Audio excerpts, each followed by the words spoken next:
મારા પપ્પા હંમેશા મમ્મી સાથે ઝઘડો કરીને જ ઘરની બહાર નીકળતા હતા અને મમ્મી પણ ગળું ફાડીને પપ્પા પર બૂમો પાડતા હતા. હું આંગણામાં બેઠી હતી, મારા સેકન્ડ યરની પરીક્ષાની તૈયારી કરતી હતી, પણ મારું મન એકદમ ભણવામાંથી ઉઠી ગયું હતું. પપ્પા તેમના ઝઘડામાં મને ખેંચી લેતા હતા. આજે પણ હંમેશાની જેમ તેમણે મને મનહૂસ કહીને ઘર છોડ્યું હતું. મારું દિલ ચૂર ચૂર થઈ ગયું હતું. હું વિચારતી હતી કે સિરિયલોમાં તો શું બતાવે છે, પિતા પોતાની એકની એક સંતાન પર જીવન આપી દે છે, પણ અહીંયા તો કંઈક જુદું જ ચાલી રહ્યું હતું. મારા પપ્પા મને મનહૂસ કહેતા અને મમ્મી ગુસ્સામાં આવીને કહેતા, ભગવાનને પ્રાર્થના કરો કે તે મરી જાય. તમારા જીવનમાંથી ચાંદનીનો મનહૂસ સાયો દૂર થઈ જાય. આવું જીવન જીવીને શું કરવું હતું? બસ દાદીની કસર બાકી રહી હતી. જેવા પપ્પા ઘરની બહાર નીકળતા, દાદીનો પુરાણ શરૂ થઈ જતો. આવું કર્યું, તેવું કર્યું. હું ખૂબ તંગ થઈ ગઈ હતી. અમારું ઘર યુદ્ધના મેદાનથી ઓછું નહોતું. લોકો પોતાની છત પર ઊભા રહીને સાસુ વહુના ઝઘડાનો આનંદ માણતા, જાણે થિયેટરમાં ફિલ્મ ચાલતી હોય.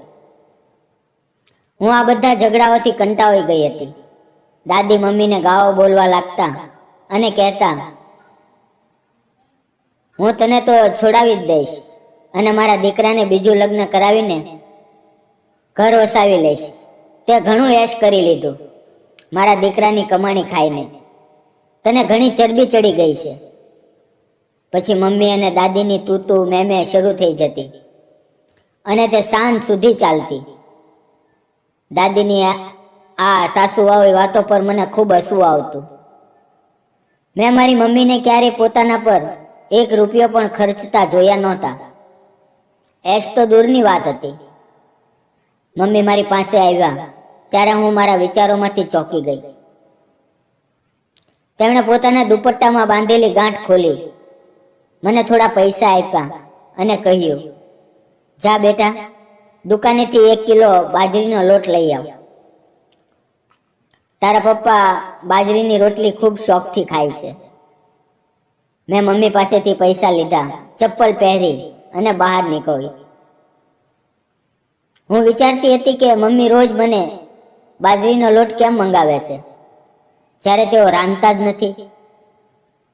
મમ્મી આ લોટનું શું કર્યું હશે? મને તો એવું લાગતું હતું કે ઘરના તાણાવાળા માહોલથી મને દૂર રાખવા માટે તેઓ મને બહાર મોકલતા, જેથી મારું મન ફ્રેશ થઈ જાય અને હું શાંતિથી શ્વાસ લઈ શકું. મારી મમ્મી એક સાધારણ સ્ત્રી હતી. આખો દિવસ કામમાં વ્યસ્ત રહેતી, પણ કોઈ તેમને ખુશ નહોતું. તેમની ભૂલ એ હતી કે તેઓ પપ્પાને દીકરો ન આપી શક્યા. મારા અભ્યાસ પછી મમ્મીને કોઈ એવી બીમારી થઈ ગઈ કે તેઓ હવે ક્યારેય બીજું બાળક ન જન્મી શકે. આ વાતને કારણે પપ્પા મમ્મીને મનહૂસ કહેતા. મારા પપ્પા એકદમ મનમોજી માણસ હતા.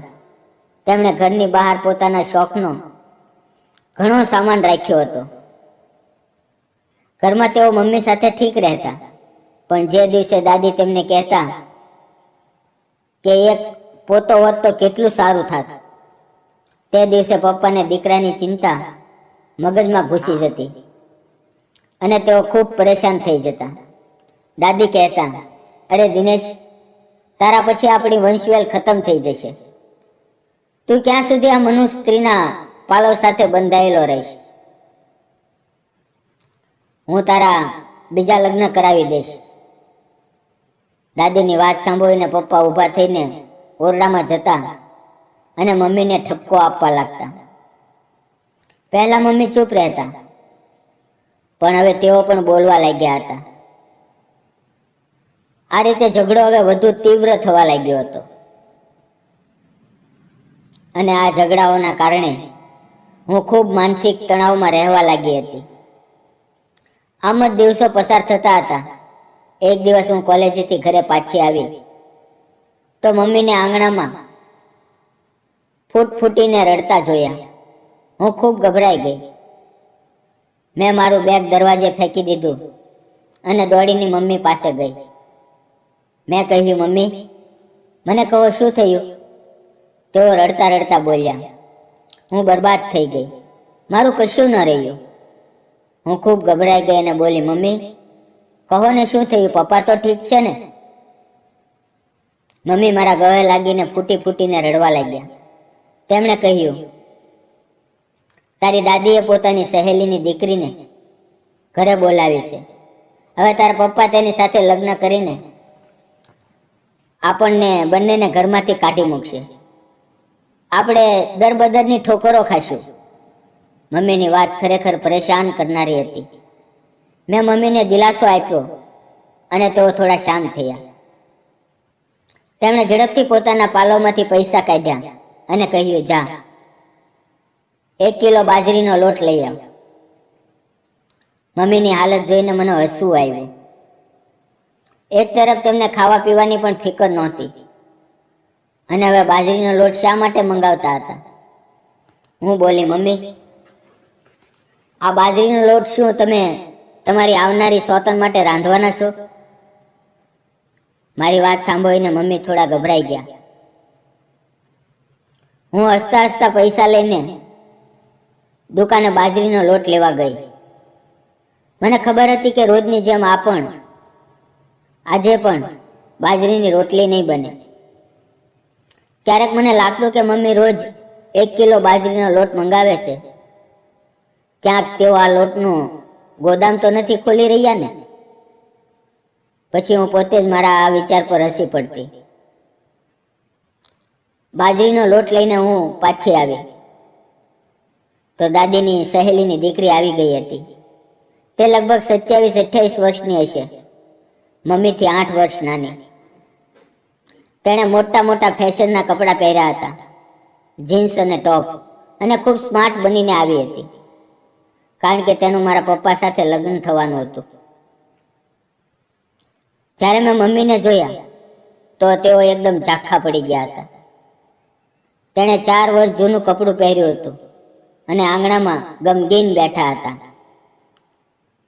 આરતી આંટીની સામે તેઓ એકદમ ફિક્કા લાગતા હતા. મને મમ્મી પર ખૂબ દયા આવી. મેં પપ્પાને જોયા તો તેઓ આરતી આંટીને જોઈ રહ્યા હતા. દાદી પણ ખૂબ ખુશ હતા. હું મમ્મીની હાલત સમજી શકતી હતી. પછી અમે બધાએ સાથે ભોજન લીધું. દાદી દરેક વસ્તુ પહેલા આરતી આંટીને આપતા હતા. પપ્પા પણ તેમની પાછળ ફરતા હતા. મમ્મી અને હું બંને એકદમ નિર્જીવ જેવા બેઠા હતા. એવું લાગતું હતું કે અમે ત્યાં હાજર જ નથી. હું બોલી, મમ્મી, જો તમે આજે સવારે આરતી આંટીના ડરથી શોપિંગ કરવા ગયા હોત તો આ સમસ્યા ન સર્જાત. મમ્મી ખૂબ ગમગીન થઈ ગયા હતા. પહેલી વાર મમ્મીએ પોતાના માટે શોપિંગ કરવા માટે આજે પપ્પા પાસેથી પૈસા લીધા હતા. પપ્પાએ પણ મમ્મીને ઘણા પૈસા આપ્યા હતા. ખબર નહીં પપ્પાની આ ઉદારતા પાછળ કયું રાજ છુપાયેલું હતું. ભોજન પછી બધા પોતપોતાના ઓરડામાં ચાલ્યા ગયા. મને ખબર હતી કે આજે આખી રાત મમ્મી રડવાના હતા. સવારે મમ્મી મારી પાસે આવ્યા અને બોલ્યા, આજે તું કોલેજ નહીં જા, આપણે બજાર જઈશું, મારે થોડી ખરીદી કરવી છે. હું હસી પડી. મેં કહ્યું, સવારે આરતી આંટીને આવવાથી તમને ખુશી થઈ એટલે તમને પૈસાની પરવા નથી. ખેર, અમે મા દીકરી બજાર ગયા. મેં મમ્મીને સારા ફેન્સી કપડાં અપાવ્યા. એક નવું જૂતું પણ લીધું. પાછા આવતી વખતે કપડાં દરજીને પણ આપી દીધા. ઘરે પાછા આવ્યા તો દાદી પોતાના ઓરડામાં બેઠા માવા જપી રહ્યા હતા. જ્યારે પપ્પા સવારે આરતી આંટી સાથે વાતોમાં ખૂબ વ્યસ્ત હતા. મમ્મીની બધી ખુશી ઝાંખી પડી ગઈ હતી. મમ્મી શરીરમાં આગ લગાડીને બેઠી હતી અને ઓરડામાં ચાલ્યા ગયા. પપ્પા પણ મમ્મીની પાછળ ગયા. હું આરતી આંટી પાસે બેસીને ફેશન અને મેકઅપની વાતો કરવા લાગી.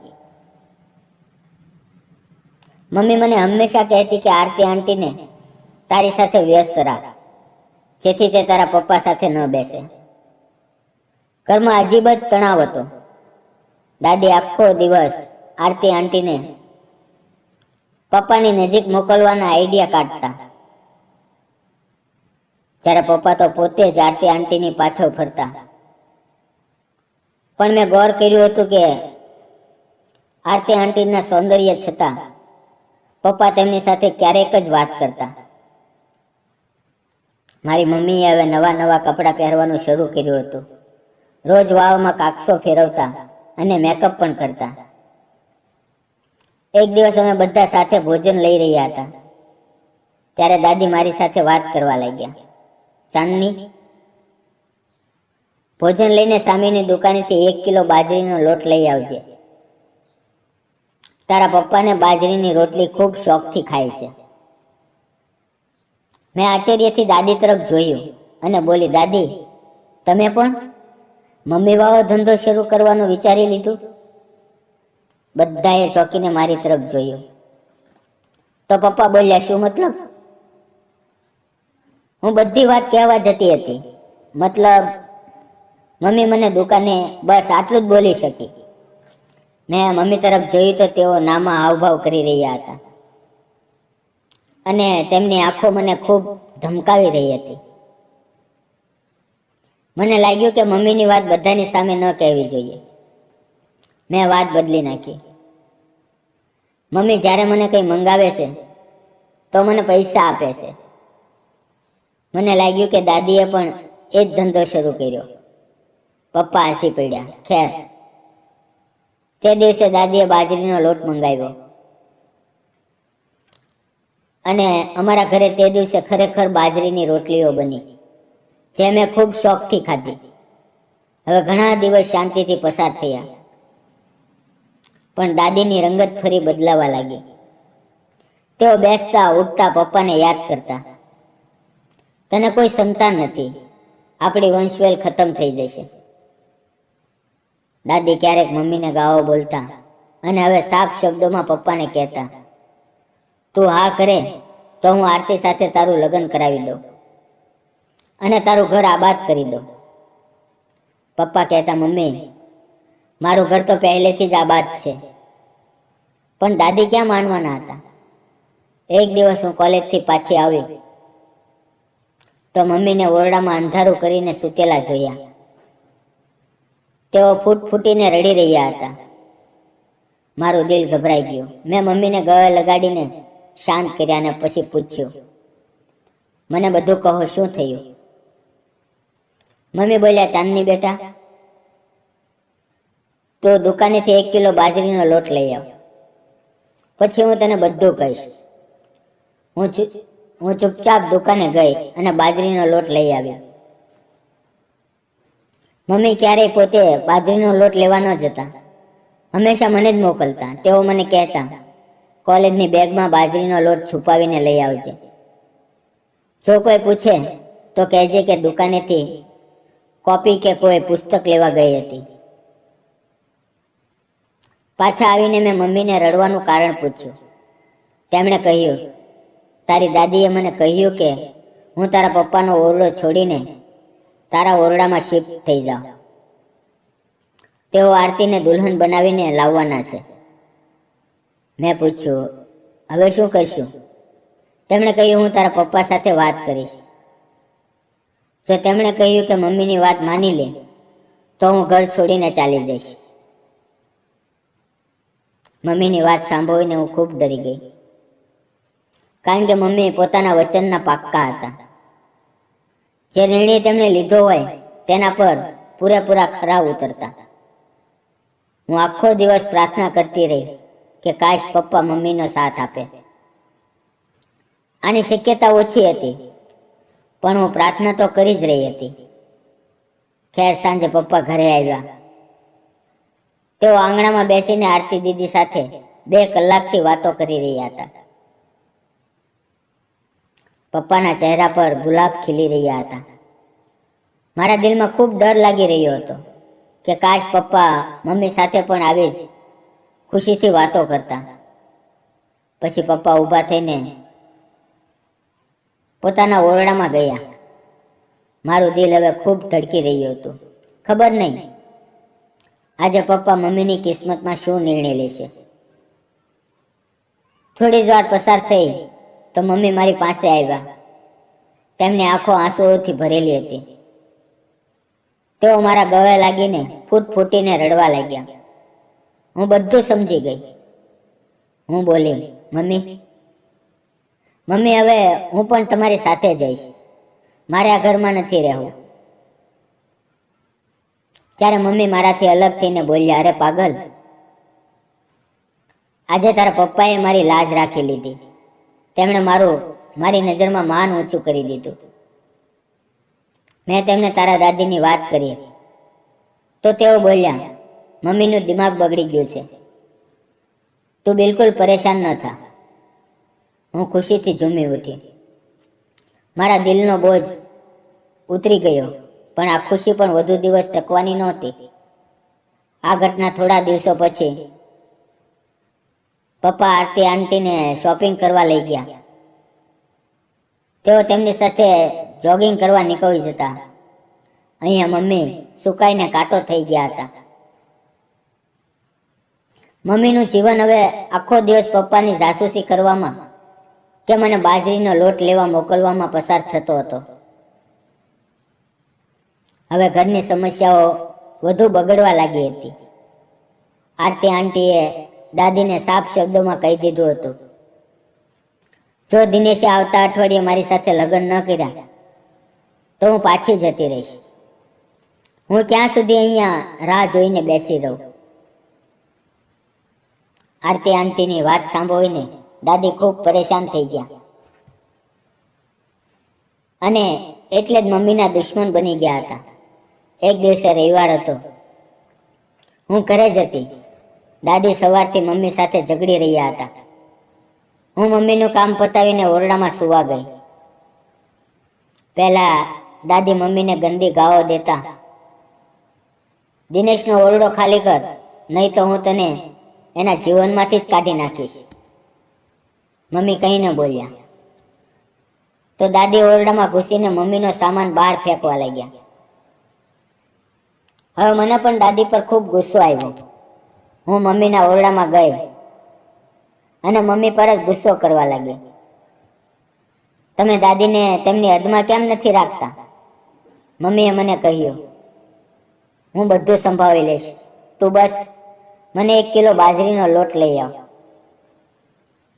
હું ઊભી થઈ, ચપ્પલ પહેરી અને લોટ લેવા નીકળી. આજે જ્યારે મેં લોટ બેગમાં નાખ્યો તો મને પન્ની ફાટેલી લાગી, પણ મને ઘરની ચિંતા હતી એટલે મેં એમ જ બેગમાં નાખી દીધું. અડધા રસ્તે આવી તો મને બેગમાં કંઈક ઉછળતું લાગ્યું. મને ખૂબ ડર લાગ્યો. જ્યારે મેં બેગ ખોલી તો તેમાં એક પક્ષી હતું. મારા તો ડરથી રૂવાડા ઊભા થઈ ગયા. મેં તે પક્ષીને રસ્તા પર જ ફેંકી દીધું અને ઘરે આવવાને બદલે પપ્પાની સ્ટેશનરીની દુકાને ગઈ. પપ્પાની દુકાન ઘરથી થોડે દૂર હતી. મને જોઈને પપ્પા પરેશાન થઈ ગયા. મેં તેમને મારી સાથે ઘરે આવવાનું કહ્યું. તે બોલ્યા વગર મારી સાથે ચાલ્યા. જ્યારે પપ્પાએ ઘરનો દરવાજો ખોલ્યો તો મમ્મી કાપેલી માછલીની જેમ લટકતા હતા. પપ્પાએ આગળ વધીને તેમને સંભાળ્યા. પપ્પાએ અમને મા દીકરીને હાથ પકડીને ઘરમાં લઈ ગયા. દાદી ફરી શેરનીની જેમ બની ગયા હતા. તેઓ બૂમો પાડવા લાગ્યા, દિનેશ, દિનેશ, હમણાં જ તારી પત્નીને ઘરમાંથી કાઢી નાખ.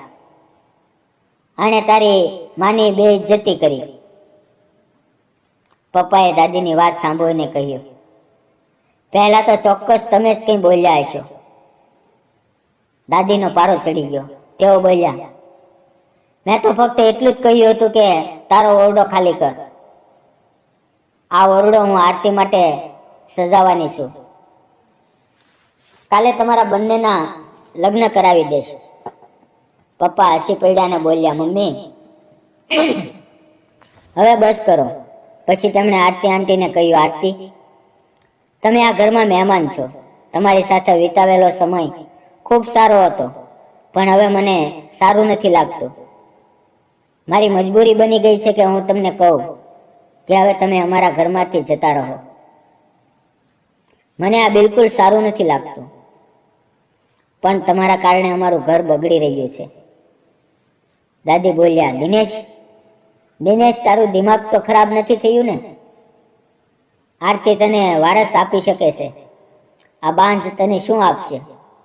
પપ્પા બોલ્યા, જો ભગવાને મને વારસ આપવો જ હશે તો મારી પત્નીથી જ આપશે. હું આજે તમને એક વાત સાફ શબ્દોમાં કહેવા માંગુ છું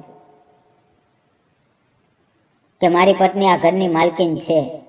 આ ઘરમાં જે કંઈ છે તે તેનું છે. તે અહીંયા મલ્લિકા બનીને રહેશે. હું મારી પત્ની અને મારી દીકરીને તેની સેવા કરશું. પણ આજ પછી જો તમે અમારી સાથે ઝઘડો કે ફરસાદ કરવાનો પ્રયાસ કરશો તો અમે ત્રણેય આ ઘર છોડીને હંમેશા માટે ચાલ્યા જઈશું. તે જ દિવસે આરતી આંટી પાછા ચાલ્યા ગયા. દાદીએ પોતાને ઓરડામાં કેદ કરી લીધા. હું પપ્પા પાસે ફરિયાદ વિના રહી ન શકી. મેં કહ્યું, પપ્પા, તમે મારી અને મમ્મીની સાથે ઘણો અન્યાય કર્યો. કાશ તમે શરૂઆતથી જ અમને પ્રેમ અને ઇજ્જત આપ્યો હોત. પપ્પાએ કહ્યું, બેટા, તારી મમ્મી મારી જરૂરિયાત છે અને હું તેના વિના રહી ન શકું, પણ હું મારી મમ્મી આગળ મજબૂર હતો. મારી મમ્મી ખૂબ ગરમ મિજાજની સ્ત્રી છે. મેં હંમેશા તમને બંનેને તેમના ગુસ્સાથી બચાવવાનો પ્રયાસ કર્યો. જ્યારે મમ્મીને ગુસ્સો આવતો તો હું તમારા પર ગુસ્સો કરતો, જેથી મમ્મી મારો ગુસ્સો જોઈને પોતાનો ગુસ્સો ભૂલી જાય. પપ્પાની વાત સાંભળીને મારી આંખો ભીની થઈ ગઈ. હું બોલી, પપ્પા, તમે મમ્મીને પૂછ્યું કે તે દિવસે લોટમાં એક અધમરું પક્ષી હતું, જે જોઈને હું ખૂબ ડરી ગઈ હતી. હું જાણું છું કે દુકાનદાર એટલી મોટી ભૂલ ન કરે કે ચોખાને બદલે પક્ષી આપી દે. તેમાં કોઈ રાજ છુપાયેલું છે. મને કહો, તે પક્ષી ત્યાં શું કરતું હતું? મમ્મી મારી વાત સાંભળીને ખૂબ ગભરાઈ ગયા, પણ તેમની પાસે સાચું બોલવા સિવાય કોઈ રસ્તો જ નહોતો.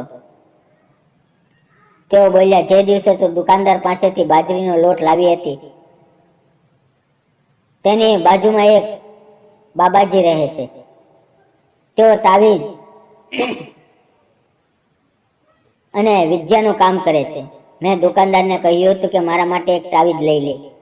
તેમણે કહ્યું કે બાબાજી 40 દિવસ સુધી 1 કિલો બાજરીના લોટ પર દમ કરશે, જે છત પર જઈને પક્ષીઓને નાખવાનું છે, અને છેલ્લા દિવસે તેઓ એક અધમરું પક્ષી આપશે, જે મારી સાસુને ખવડાવવાનું હતું, જેથી તેની જીભ હંમેશા માટે બંધ થઈ જાય. પણ બેટા, તે પક્ષી રસ્તામાં જ ફેંકી દીધું, અને ન તો મારા 40 દિવસ પૂરા થયા, ન મારી સમસ્યાઓ બહેતર થઈ. તે જ માટે હું તને લોટ લેવા મોકલતી હતી. જો આ તાવીજથી, કરામતથી બધું ઠીક થઈ ગયું. તારા પપ્પાનું દિલ પણ બદલાઈ ગયું અને તેઓ મારી તરફ થઈ ગયા. મમ્મીની આ નિષ્કપટ વાતો સાંભળીને હું મલકાઈ ગઈ, પણ આ વાત સાંભળીને મારું આખું શરીર કંપી ગયું. હું ચપ્પલ પહેરી અને દુકાનદાર પાસે પહોંચી. મેં તેને ખૂબ ખરી ખોટી સંભળાવીને કહ્યું, તમારે ડૂબીને મરી જવું જોઈએ.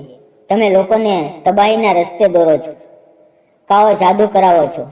તે બોલ્યો, અમે તો દુકાનદાર છીએ અને હું દુકાનનો સામાન જ વેચું છું. મેં તારી મમ્મીને કોઈ કાવો જાદુ નથી કરાવ્યો. મેં તો ફક્ત એટલું કહ્યું હતું કે તમારું કામ થઈ જશે, પણ તેના માટે તમારે 40 દિવસ સુધી ન પતિ સાથે ઝઘડવું, ન સાસુ સાથે. તું જાતે વિચાર, જો કોઈ સ્ત્રી 40 દિવસ સુધી ઘરવાળા સાથે ન ઝઘડે તો ઘરવાળા તેની સાથે કેમ ઝઘડશે? તેઓ પણ માણસ બની જશે. મને ખબર નથી કે આ તાવીજથી થાય છે કે નહીં, પણ હું દુકાનદારની વિચારસરણી સાથે સહમત હતી.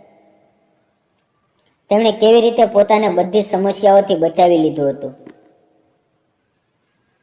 તેણે મમ્મીને કેટલી સમજદારીની વાત કરી હતી. હું એટલું જાણું છું કે પપ્પાનું દિલ કોઈ તાવીજથી નહીં, પણ મમ્મીના અપાર પ્રેમ, તેમની મોહબ્બત અને તેમની કુરબાનીઓના કારણે બદલાયું હતું.